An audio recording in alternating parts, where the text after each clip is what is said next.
Right? Yes. Yakaboski. Has a mask on, but we are about 6 feet away, so we are going to remove it so you guys can hear. Thank you. Thank you. Thank you for taking the time. Thank you for taking the time to sit with us. My pleasure. Sergeant. Thank you for having me. The purpose of this interview is to talk about the other side of the police department. Not just the guys that we see, coming in the cruisers and executing arrests, doing what they're supposed to do, But there is another face.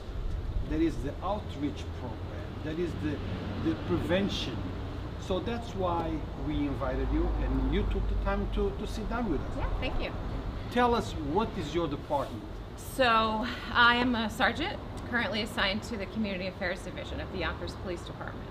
We have a chief, captain, and right now we have 10 police officers assigned to our unit, our division. And who is the captain and the chief? So Chief Monaco oversees our division, and Captain Thomas Ward is our captain that oversees our division. With every organization there is a mission. There is a mission statement. Yes. What our objective is. Mm-hmm. What is the objective of your division? So the objective of the Community Affairs Division is community outreach. We actually handle so many different programs. I think we're over 40 at this point. Some much bigger than others, but certainly all of them, we have a hand in. And the Community Affairs Division, we are responsible for all of the community outreach and going out and meeting with the members of our community and trying to bridge the gap between the community and the police department to foster better relationships, foster better communication, and kind of bridge the gap. What is the essence? What is the things that you are involved in the most? I know that you also do the youth arrests. Yes. What is the bulk of your work? So we have really a lot of work.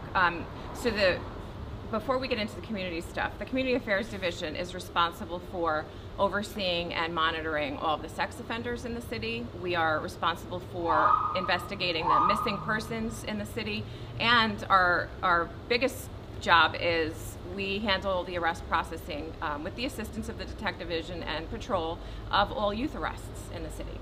And that will lead into our most recent program and addition, which is incredibly exciting, and that is the Youth Court Diversion Program. January 1st of this year, Youth Division, what was formerly known as our Youth Division, merged with Community Affairs Division, and that has created some really exciting opportunities for us as a police department and certainly as a city. And what we now do is we have a program in place. We've partnered up with several Yonkers not-for-profits, and any children, youth under the age of 18 that are arrested for nonviolent misdemeanors, we pull them into our youth court diversion program. And what that means is, instead of going to traditional court, family court or criminal court, they are pulled into our program. And the youth court is run by our youth advisor, Allison, and she has kids from our local high schools that act as the judge, jury, and attorneys, and they have cases with these children that are arrested, and they are sentenced in that youth court to community service. And it's been a phenomenal success this year. Of course, COVID slowed down our arrests, which is terrific. That's a good problem. Yeah, it's a good problem. It's actually slowed down our arrests incredibly. So up until COVID hit, we had diverted, between January and February, we had diverted 8 kids into our youth program, and I am so happy to say all 8 of them completed the program, so none of them will have a criminal record in the court system. They all did their community service. Many of them came here and did community service by helping us with our bike and our book program, which was terrific, and then they actually went out with us to the events and help distribute these, which is so important. It's important to get them involved in positive things. It is. It is good, for them. You can expose them to the positive stuff. Yeah. Now, what about prevention? Okay, what do we do to prevent these kids from choosing the life of That's crime? a great question. Okay. And not just about the kids, but sometimes the parents, Laura. Sure. There is a connection between kids, crime, and parents. Sure. So we have a vast array of programs that are aimed at preventing crime and steering kids in the right direction. The first one I will mention is our Cadet Program. We have a police cadet program that we run, our officers run. I'm sorry, the Explorer program? That's formerly the Explorer program. The former, yeah, okay. we are no longer affiliated. The Explorer program was had a umbrella under the Boy Scouts, which we've taken the program and just run it ourselves. But so the same principle. It's the same principle. So the Explorer/Cadet program now, we have kids between the age of 14 and 18 that apply. They have an interest in law enforcement, so they apply and they come on a weekly basis to learn about what it means to be a police officer, and then we take them to multiple community events, get them involved in their community. They volunteer. Again, some of them are going to come help us. We have a Christmas event coming up. They're going to come help us get the bikes and the books ready and then help us distribute on the day of the event. So that's one program. We also go into all of the schools in the city, both public and private. We talk about drug prevention, alcohol and drug abuse prevention, cyberbullying, bullying prevention. We actually do those classes for parents as well. The PTAs across the city have asked us to do several parent training events, which we've done.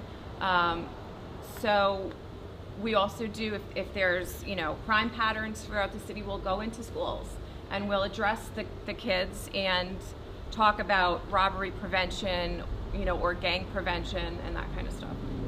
If a parent at home has a problem, what are the signs that they should look for to see that maybe my son is not on the right road for success and the chances are of an arrest exist? What can that parent be looking for in preventing?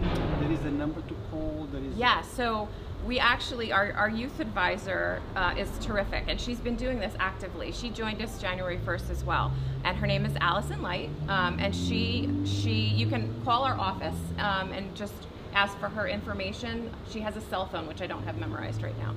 So Allison Light is our youth advisor, and she has set up a network of agencies here in the city and then outside of the city in Westchester that can help parents that are going through seeing some of these risky behaviors, and some of them we deal with.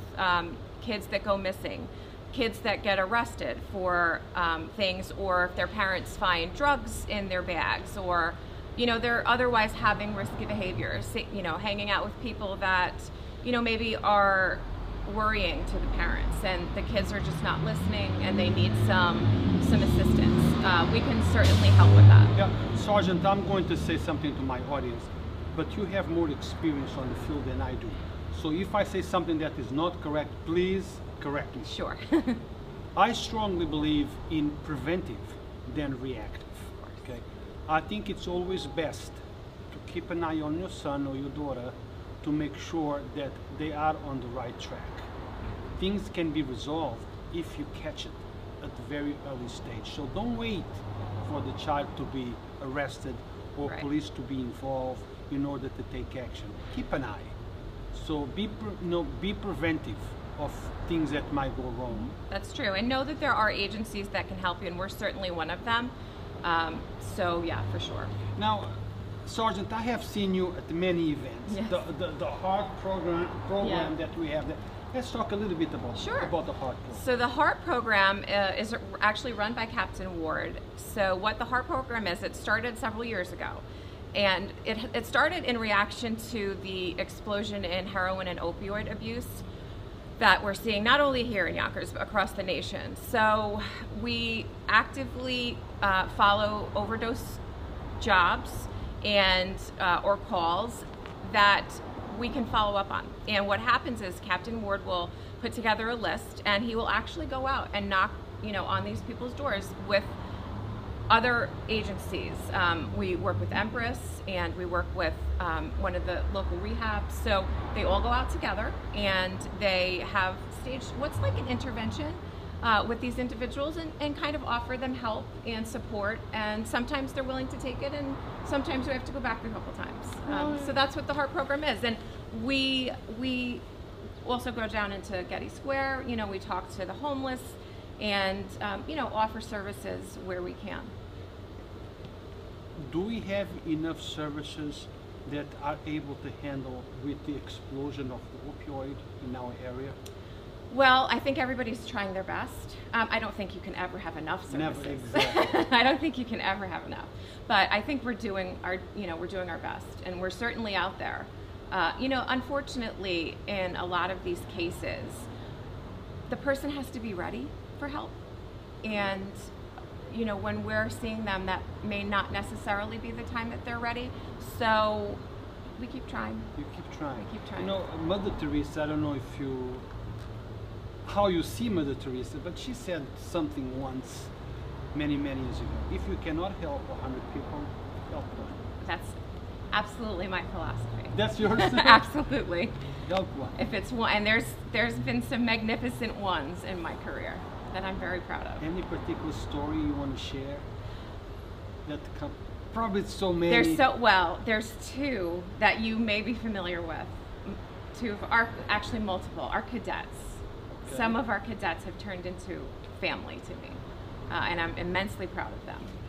How many of those cadets have became police officers? So our program, we started about 6 years ago. They're just getting to the point that they're starting college or graduating, so they're just taking the police exams.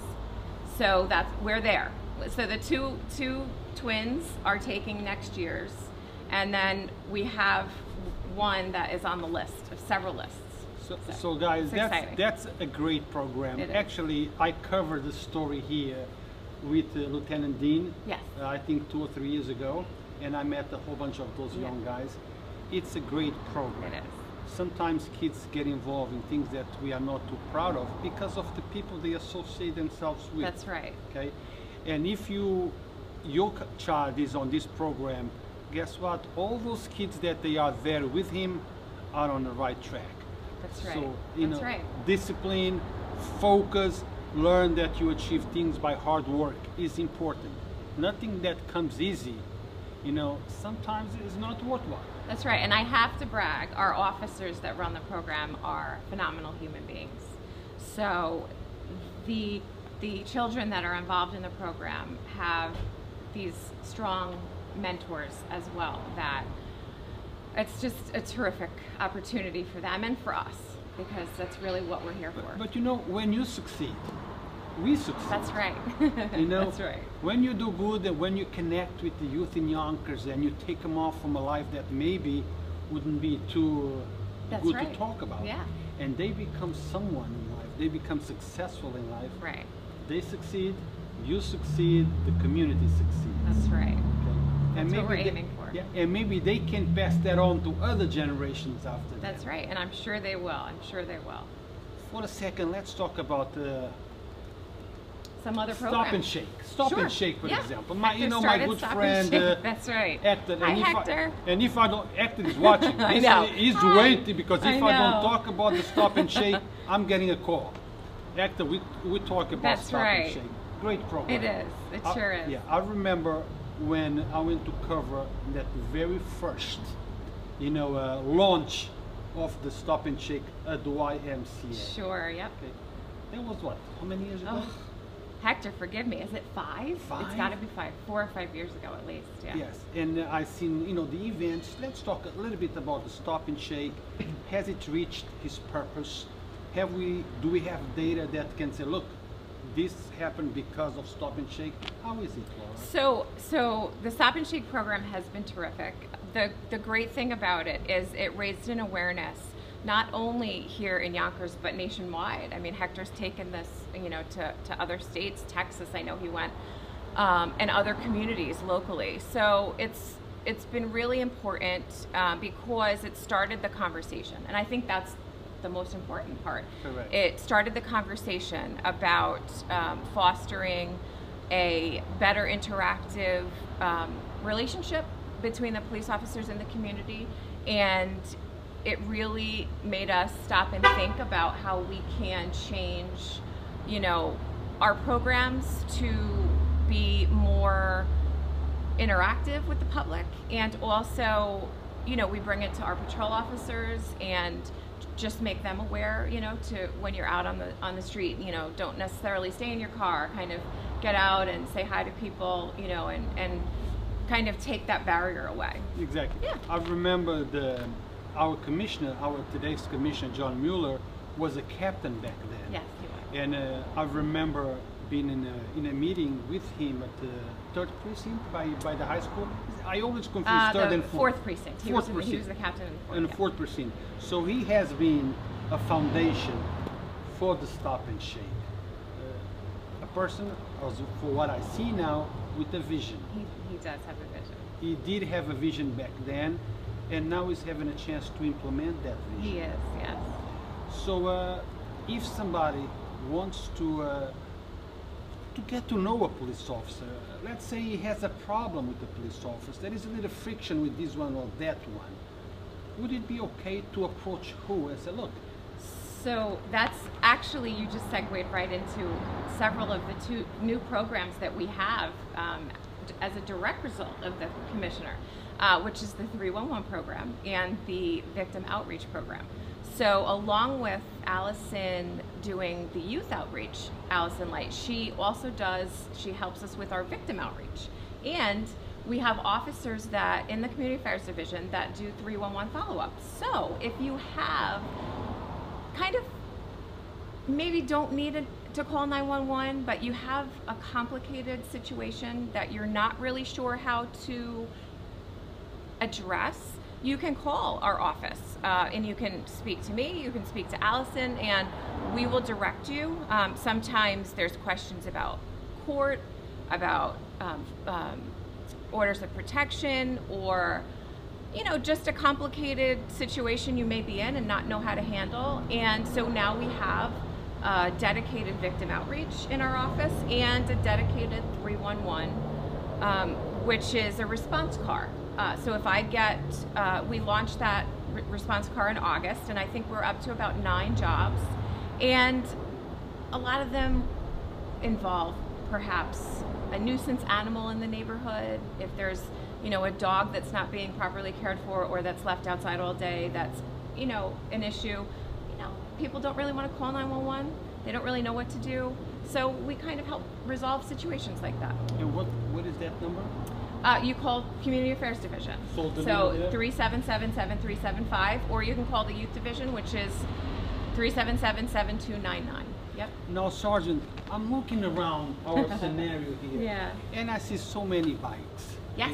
And, one of my things for starting this dialogue with the police officers as yourself, once a month interview with the commissioner, talking to other police officers, is to help building a bridge. Sure. Okay, a communication bridge between community and police department, law enforcement. It does not matter your good intentions. When I say you, I mean the police department. Sure. And it does not matter the good intentions from the community. If that bridge does not exist, where my good intention can communicate to you, and your good intentions can communicate to me, there is no communication. Right. Okay. And I think it's very important for us to talk, for us to speak about the things that we do, so people don't think that when I see the police, they come in to arrest someone. That's right. You do a lot of stuff that is good, benefits. And these bikes. Yes. These bikes is for the little kids that cannot afford. Yeah, and sometimes we have adults that actually they need them to get to work. That's happened a couple times. So tell us about these bikes. So I would say about 7 or 8 years ago, we resurrected the Mayor Mike Spano bike program. And what we do is we collect gently used bicycles from all over the place. I honestly collect a lot of them off duty. I go, in my neighborhood, people know that I do it. I will come home sometimes and there's 3 or 4 bikes in my driveway, just because it's been so long and people kind of just know now. So, and the other officers do as well. So we just have a tremendous now program honestly, we gave out, I did it by appointment because of COVID in June, and it was great. We did it right here, and we had about 45 people, 45 children, and then it was so busy, I took a list that day, and a month later I was able to give out another 40, and then now I have a list from that event that we're gonna do for Christmas.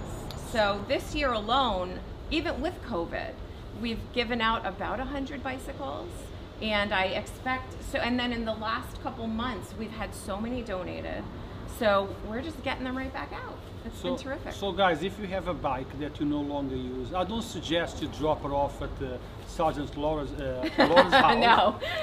You can drop it off here though. You can drop it off here. Yes. You can call the number 377-7375. And we can arrange pickup. Make arrangements for a pickup. Right. But this does not end with the bikes.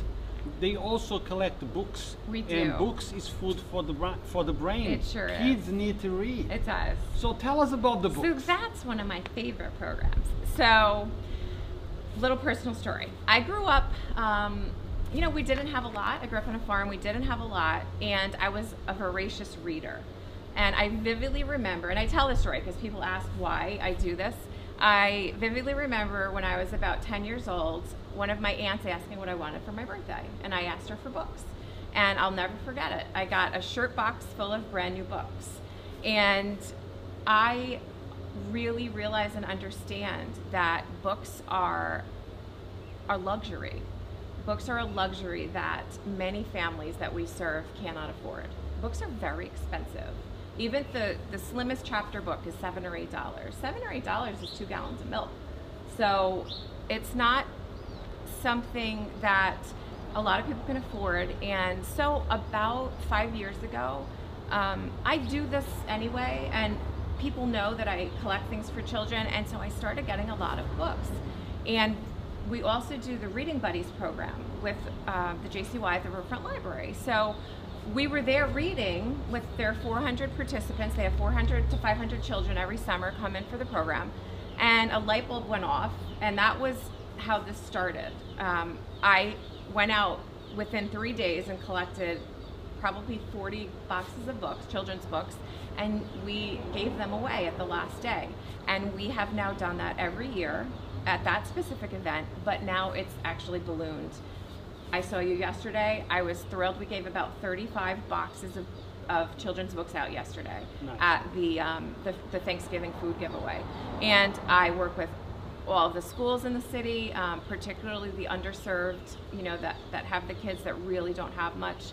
So I'll drop off books to them as they call me, or if I, you know, have excess and I really need to clear them out, I'll call the schools and say, you know, do you need them? Okay. So you see, it's a beautiful story, but also tells us something. Those little stories that sometimes we don't think of have a great impact. They do. In how we go on growing up. You're right. So You're right. Guys, parents, build up good stories. Build up good memories that your kid one day will remember, and maybe will be a block in the foundation of that child. That's right. Okay. Yeah. And that's what I'm hoping. We leave these events so high and happy, all of us, and that's what we hope. We hope that that is what the child remembers, because I know in many instances those are the only books they have, right? So that's what I hope they remember. But that's what I hope they remember about the police officers. You know, yes. They gave us those bikes or those books, or just, you know, the happy memory. Now, I want to touch something because I think it's important that we do, and it's important that parents understand. Sometimes a little child don't want to eat or is doing something wrong, and the mom turns to him and says, you know, you better do this, otherwise I'm going to call officer to come and get you. We shouldn't be doing that. That's right. We police officers really don't like when we hear that. And honestly, many times I've gently corrected, yes. Because we want them to come to us. God forbid there's an emergency. We don't want them to be afraid, you know, to come to us. So absolutely. But you know, that often, I think, in my opinion, that might be the foundation why many kids see the police as the enemy. That's from very possible. young they in say, some cases, yeah, in sure. some cases, of course, in some cases, because from very young, if you don't do this, I'm going to call the cops. then I'm going to go. So now there is an association that maybe later on in life we don't even realize why that happened. Right. So let's be positive. So police officers are your children's friend. Exactly. They're not there to cause harm. They're there to enforce the law. The job sometimes is not easy. Sometimes I have my exchange of words with them. But guess what? I understand why they're doing. Okay. I might change words, but I respect them, and I know the job is it's a very stressful job, and they're humans like everybody else. That's right. They have their own problems. They have their own challenges, and on top of that, they have to come to the precinct and do the full shift. That's right. Deal with other people's problems that very often becomes their problems as well. That's true. Okay. Stay on track. Yes. So let's lead into our school programs. So Stay on Track is one of them. That is a program we present to the high school students, and it is a drug and alcohol prevention program, you know, just designed on educating children and keeping them, you know, on the right path. And I should note, if anyone out there watching would like, once the COVID restrictions lift, we love requests for school talks and preschool talks. So you can call the Community Affairs office and request that. We can certainly do that. Now, Laura, is there anything? I'm looking around. Yeah.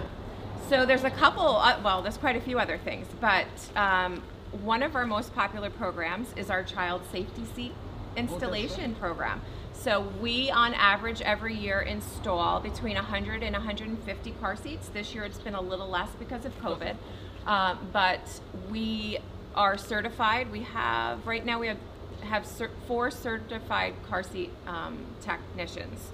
And you can make an appointment if you have a new baby or a toddler that's changing their car seats. We work by appointment, and we're here pretty much 7 days a week, depending on the officer's schedule.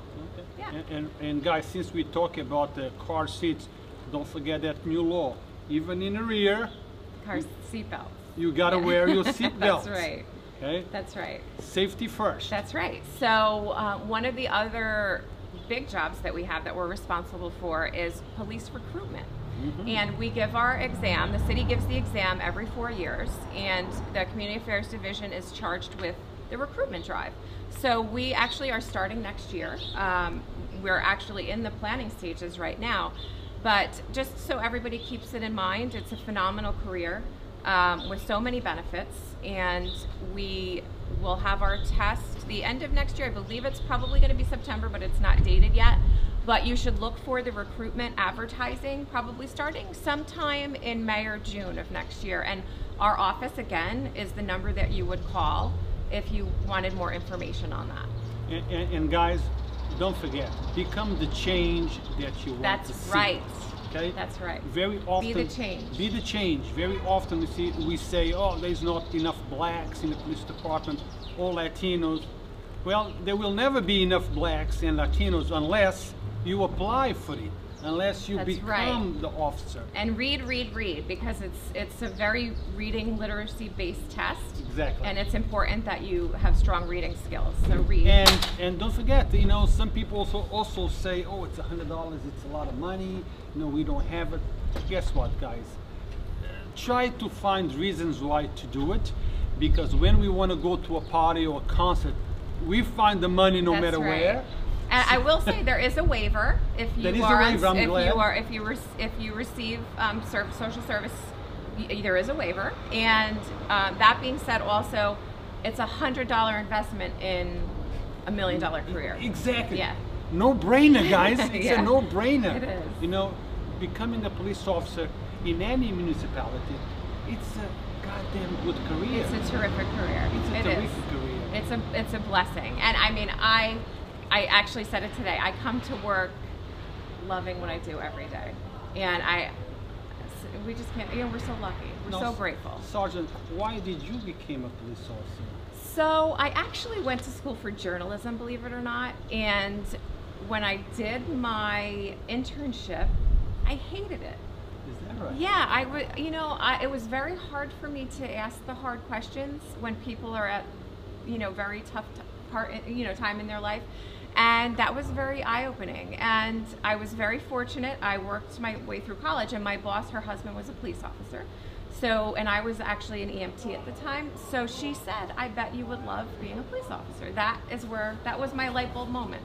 So, and so in 1 second. In 1 second. And strangely enough, I live a mile and a half from her now. Like, talk about, you know, karma, it's terrific. So that was the light bulb moment, and I changed my major, went for criminal justice, and took a million tests. And how long ago was this? So I started in New York City in 1998, and I transferred up here 6 years after that, and then, so I have 22 years in, I'm working on 23.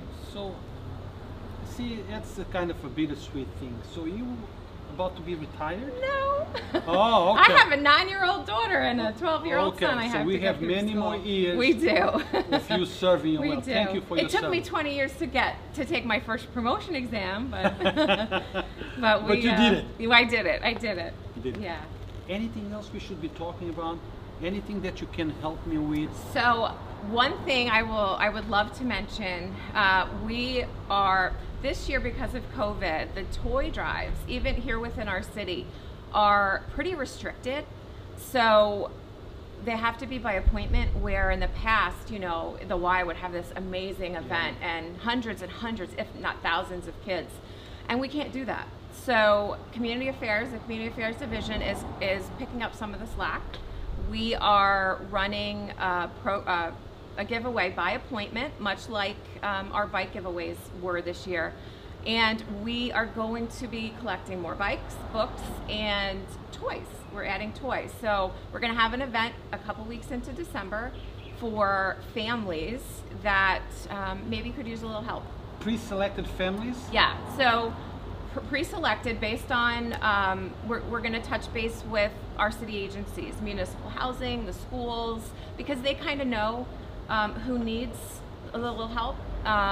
So that's how we're going to put the list together. Let us know if you need any I will. promotion. I certainly will. Thank you. And what about those parents that don't need toys but can give a toy? That would be so they great. Reach that same yes. number? Yep. So they guys, can. If you don't need a toy but can give a toy, 377-7375. Please call, make that donation. That would be terrific. Make somebody else's life or Christmas a little happier. Yeah, that's what we're working on now. A little happier. Is that it? Or do we have anything that comes to? I think we touched upon the major ones. Yeah. Guys, it's always a pleasure. Thank you for watching. Thank you, everyone. Please, when you see your police officer on the street, don't be so harsh. Thank you. Okay? Understand what they're doing. When they are on the scene, they're not there to make friends. They're there focused on what needs to be done. I hear a lot of comments, oh, they don't talk to you. Well, when they do on a job, they're not there to talk to you. Okay? And I know that they're not supposed to tell me what's going on. I'm just saying this so people know. Laws. There is privacy laws. They are not allowed to speak with the media. They're not allowed to tell what's going on. We have a lieutenant that does that. Right. I know this. I always ask because that's my job. I like to ask questions, but does not mean I'm going to get the answers. That's right. Okay, so thank you guys for watching. Thank you. Stay Have tuned. a safe holiday. Happy Thanksgiving, everyone. Be safe. Be safe. This is not a normal Thanksgiving. It's true. You know, be with your families, but safely. Safely. Thank you for watching, and until next time. Thank you.